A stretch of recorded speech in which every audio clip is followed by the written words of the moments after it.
Hello, ఆగండి ఆగండి, ఒక్క నిమిషం. మీరు మంచి హెల్త్ బ్రేక్ఫాస్ట్ని మిస్ అవుతారు. ఇది చూడండి. Hello guys, welcome back to Teju vibes.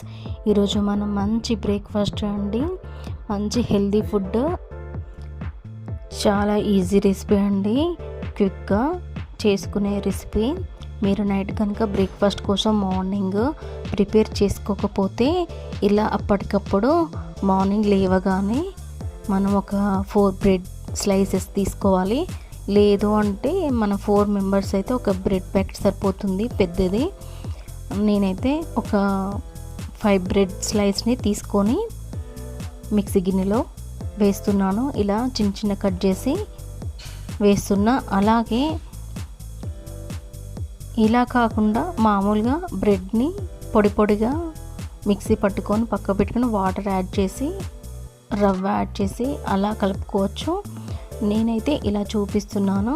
బ్రెడ్ని ఇట్లా స్లైసెస్ కట్ చేసి పెట్టేసుకున్నాక 2 గరిటెల రవ్వని వేసి ఇలా స్మూత్ పేస్ట్ చేసుకొని ఒక 15 నిమిషాలు పక్కన పెట్టుకోవాలండి. మీరు ఈ ప్రాసెస్ని లేవగానే చేసేసి పక్కన పెట్టుకొని మిగిలిన వర్క్ చేసుకునే లోపు ఈ పిండి నానిపోతుంది. ఇలాగా దోశ బ్యాటర్ లాగా వాటర్ యాడ్ చేసుకుంటూ ముద్ద లేకుండా ఈవెన్గా మిక్స్ చేసుకోవాలి.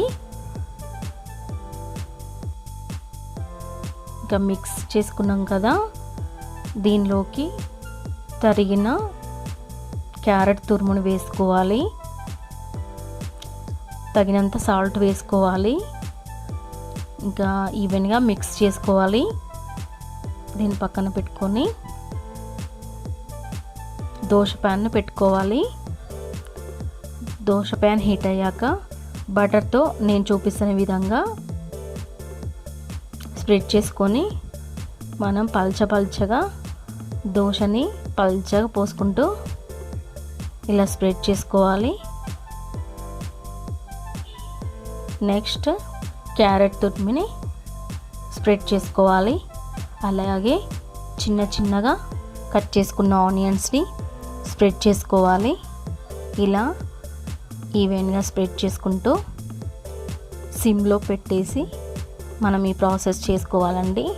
ఎందుకంటే హైలో పెట్టి చేస్తే కింద మాడిపోతుంది. పైన నేను కారం స్ప్రింకిల్ చేస్తున్నాను. పచ్చిమిర్చి ఉంటే పచ్చిమిర్చిని చిన్నగా తరిగి వేసుకోవచ్చు. అలాగే నేను చీజ్ వేస్తున్నాను.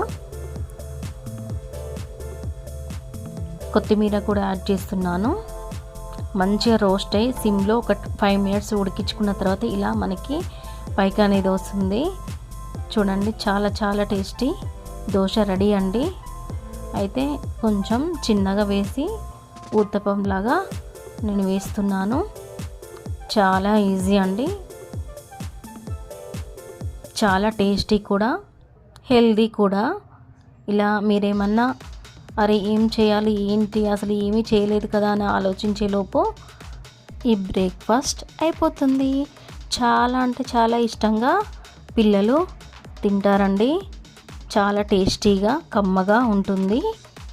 ఇంకా ఈ విధంగా అయితే ఈ ప్రాసెస్లో చేయండి, చాలా బాగుంటుంది.